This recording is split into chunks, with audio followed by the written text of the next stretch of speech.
Hey guys, welcome back to my channel. இந்த வீடியோவில் நம்ம என்ன பார்க்க போகிறோம் அப்படின்னா, கோதுமை சேமியாவில் கிச்சடி, அதுக்கு சைடிஷாக ஹோட்டல் சைட் தேங்காய் சட்னி எப்படி செய்கிறதுன்னு பார்க்கலாம். இதுக்கு நம்ம தேவையான வெஜிடபிள்ஸ் எடுத்துக்கலாம். நாங்கள் கேரட், பீன்ஸ், பட்டாணி, பீட்ரூட், காலிஃப்ளவர், பச்சை மிளகா, வெங்காயம், தக்காளி எடுத்துக்கிட்டோம். உங்களுக்கு என்னென்ன காய் தேவையோ நீங்கள் அதை எடுத்துக்கோங்க. பீட்ரூட்லாம் ஆப்ஷனல் தான், நாங்கள் எங்களுக்கு இருந்தது நாங்கள் சேர்த்துக்கிட்டோம். இதுக்கு தாளிக்கிறதுக்கு சோம்பு, பட்டை, கிராம்பு, இலை, முந்திரி பருப்பு, அப்புறம் இஞ்சி பூண்டு பேஸ்ட்டு, பெருங்காயம் இதான் எடுத்துக்கணும்.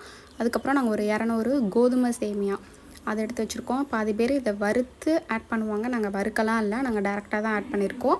ஸோ நீங்கள் உங்களுக்கு வேணும்னா வறுத்துக்கோங்க, நாங்கள் வறுக்கலை. இப்போது அடுப்பில் பேன் வச்சுட்டு பேன் சூடானதுமே அதில் 1 டேபிள் ஸ்பூன் ஆயில் ஊற்றுங்க. எண்ணெய் சேர்த்துட்டு 2 டேபிள் ஸ்பூன் நெய் ஆட் பண்ணிக்கோங்க, அது இன்னும் டேஸ்ட் கொடுக்கும். ஸோ 2 டேபிள் ஸ்பூன் நெய் ஆட் பண்ணிக்கோங்க. இப்போது இது தாளிக்கிறதுக்கு நம்ம எடுத்து வச்ச ஸ்பைசஸ் எல்லாத்தையும் ஆட் பண்ணிக்கலாம். பட்டை, சோம்பு, கிராம்பு இதெல்லாம் சேர்த்துட்டு நல்லா ஃப்ரை பண்ணிவிட்டு அதுக்கப்புறம் நம்ம எடுத்து வச்சுருக்க முந்திரி பருப்பு அதையும் சேர்த்துக்கோங்க. முந்திரி பருப்பு சில பேர் போடுவாங்க, போட்டால் தான் அது கொஞ்சம் டேஸ்ட்டாக இருக்கும். ஸோ நீங்களும் முந்திரி பருப்பு ஆட் பண்ணிக்கோங்க. இது சேர்த்துட்டு நல்லா ஃப்ரை பண்ணிக்கோங்க. அதுக்கப்புறம் நம்ம கட் பண்ணி வச்சுருக்க வெங்காயம் ஆட் பண்ணிக்கலாம். இதையும் சேர்த்துட்டு நல்லா வதக்குங்க. அதுக்கப்புறம் நம்ம தேவையான அளவுக்கு பச்சை மிளகா அதை சேர்த்துக்கலாம். சேர்த்துட்டு இதையும் நல்லா வதக்கிட்டு அதுக்கப்புறம் தக்காளி ஆட் பண்ணிக்கோங்க. தக்காளி ஆட் பண்ணிவிட்டு அதையும் வதக்கிக்கோங்க. நம்ம காய் எல்லாமே பச்சையாக தான் எடுத்துருக்கோம், எதையுமே இன்னும் வேக வைக்கலை. ஸோ நீங்கள் தக்காளியும் நல்லா சேர்த்து நல்லா வதக்கி விட்ருங்க. இப்போது 1 டேபிள் ஸ்பூன் இஞ்சி பூண்டு பேஸ்ட்டு அதையும் சேர்த்துட்டு நல்லா வதக்கிடுங்க. இப்போது நம்ம எடுத்து வச்சுருக்க வெஜிடபிள்ஸ்லாம் நம்ம அடுத்து ஒவ்வொன்றா சேர்த்துக்கலாம். தேவையான அளவுக்கு உப்பு இப்போ ஆட் பண்ணிக்கோங்க. கொஞ்சம் சீக்கிரம் வேகும், அதனால் உப்பு முன்னாடியே ஆட் பண்ணிக்கலாம். ஸோ சேர்த்துட்டு நல்லா வதக்கிட்டு பீட்ரூட்டு அதை போட்டுக்கோங்க. அதுக்கப்புறம் கேரட், பீன்ஸு இது எல்லாமே பச்சைக்காய் தான். ஸோ முன்னாடியே போட்டு கொஞ்சம் நல்லா இதை வதக்கி விட்டுக்கலாம்.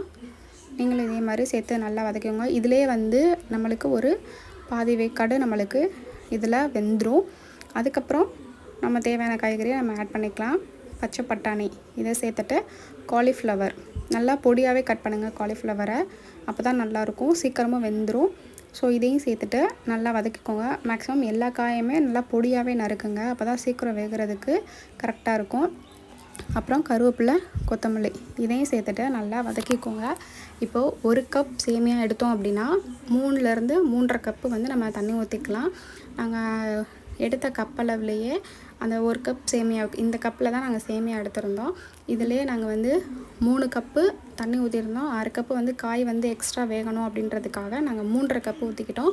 அப்போ தான் அது கொஞ்சம் இன்னும் நெழுகலாகவும் கிடைக்கும், வச்சு சாப்பிட்றதுக்கும் நல்லாயிருக்கும். ஸோ கொஞ்சம் தண்ணி எக்ஸ்ட்ராவே ஆட் பண்ணிக்கோங்க. ஆட் பண்ணிவிட்டு இப்போது இதுக்கு நாங்கள் தனி மிளகாத்தூள் சேர்க்குறவங்க சேர்ப்பாங்க. நாங்கள் கறி மசாலா வீட்டில் இதுக்கு நாங்கள் தனியாக கறி மசாலா அரைச்சி வச்சோம். அந்த இதில் எல்லா ஸ்பைசஸும் இருக்குது. இது கொஞ்சம் டேஸ்ட் வைஸ் நல்லாயிருக்கும். ஸோ நாங்கள் கறி மசாலா ஆட் பண்ணிக்கிட்டோம். இது இல்லை அப்படின்னா நீங்கள் மிளகாத்தூளை 1 டேபிள் ஸ்பூன் மிளகாத்தூள் ஆட் பண்ணிக்கலாம். நாங்கள் கறி மசாலா சேர்த்துக்கிட்டு தேவையான அளவு பெருங்காயம் ஆட் பண்ணி இதை நல்லா கிளறி விட்டுட்டு மூடி போட்டுருங்க. மூடி போட்டோம் அப்படின்னா கொஞ்சம் சீக்கிரம் காய் எல்லாமே வெந்துடும். பாருங்கள், நல்லா கொதிச்சு வந்துருச்சு, காயெல்லாம் வெந்து கொதிச்சிருச்சு. இப்போ நம்ம எடுத்து வச்சுருக்க சேமியா சேர்த்துக்கலாம். நாங்கள் ஒரு 200 சேமியா எடுத்திருந்தோம். ஸோ அந்த 200 சேமியாவை எடுத்து இது தண்ணி கொதிக்கவும் நம்ம ஆட் பண்ணிக்கலாம். காய் நல்லா வெந்திருக்கான்னு பாருங்கள். காய் வெந்த பின்னாடி நீங்கள் சேமியா ஆட் பண்ணிக்கோங்க. வேகிறதுக்கு முன்னாடி போடாதீங்க, வெந்த பின்னாடி சேமியா ஆட் பண்ணிக்கோங்க. சேர்த்துட்டு இதை நல்லா கிளறி விடுங்க. இது நல்லா வெந்து வந்துடும். சேமியா வேக தண்ணி வற்ற ஆரம்பிச்சிடும். இது அப்புறம் 1 டேபிள் ஸ்பூன் மஞ்சள் பொடி போட்டோம். ஏன்னா பீட்ரூட் இருக்கனால கொஞ்சம் கலர் சேஞ்ச் ஆகும். பீட்ரூட் ஆப்ஷனல் தான், நாங்கள் பீட்ரூட் போட்டுட்டோம், அதனால் கொஞ்சம் கலருக்காக நாங்கள் மஞ்சள் தூள் சேர்த்துக்கிட்டோம். இதையும் சேர்த்துட்டு நல்லா கிளறி விடுங்க. பாருங்கள், தண்ணி வற்றிட்டு வருது. பாருங்கள், நல்லா வெந்து வந்துருச்சு. தண்ணி வற்றினாலே கோதுமை சேமியா ஈஸியாக செஞ்சிடலாம். காய் வேகிற டைம் தான், மித்தபடி இதான் ஈஸியாக செஞ்சிடலாம். ரொம்ப டேஸ்ட்டாக இருந்துச்சு. அவ்வளோதான், சேமியா ரெடி. கடைசியாக இறக்கும்போது 1 டேபிள் ஸ்பூன் தேங்காய் எண்ணெய் ஆட் பண்ணிக்கோங்க. அது கொஞ்சம் டேஸ்ட்டும் நல்லாயிருக்கும், ஸ்மெல் நல்லாயிருக்கும். ஸோ நீங்கள் தேங்காய் எண்ணெய் ஆட் பண்ணி அதை மூடி வச்சுருங்க. அவ்வளோதான், கோதுமை கிச்சடி ரெடி ஆகிடுச்சு. இப்போது இதுக்கு நம்ம சைடிஷாக ஹோட்டல் ஸ்டைலில் எப்படி தேங்காய் சட்னி வைப்பாங்க அதை நம்ம இதில் பார்க்கலாம். இதுக்கு நாட்டு சர்க்கரையும் சேர்த்து சாப்பிட்லாம். நாங்கள் வந்து இதுக்கு சட்னி அரைச்சிருந்தோம்.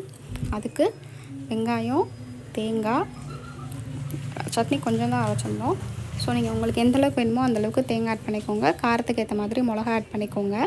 நாங்கள் தேங்காய், பச்சை மிளகா, வெங்காயம், வெள்ளைப்பூடு சேர்த்துட்டு முந்திரி பருப்பு போட்டுக்கணும். பொரிக்கடலை போடக்கூடாது. முந்திரி பருப்பு போட்டுட்டு தேவையான அளவுக்கு உப்பு சேர்த்து இதை நல்லா அரைச்சிருக்கோங்க. ஒரு பிஞ்ச் இஞ்சியும் சேர்த்துக்கோங்க. அவ்வளோதான், சட்னி ரெடி ஆகிடுச்சு. இது எப்பயும் தாளிக்கிறதுக்கு நம்ம நார்மலாக தாளிக்கிற மாதிரி கடுகு பருப்பு, கருவேப்பிலை போட்டு தாளித்து கொட்டிடுங்க. இந்த சட்னி அவ்வளோ டேஸ்ட்டாக இருந்துச்சு. நான் சாப்பிட்டதே இல்லை, இங்கே தான் சாப்பிட்ருக்கேன். அந்த கிச்சடிக்கும் இந்த சட்னிக்கும் அவ்வளோ டேஸ்ட் இருந்துச்சு. ரெண்டுமே டேஸ்ட்டாக இருந்தது. ஸோ நீங்களும் இதை ட்ரை பண்ணி பாருங்கள். இன்றைக்கி இதுதான் எங்கள் வீட்டில் நாங்கள் செஞ்ச கோதுமை கிச்சடியும் தேங்காய் சட்னியும்.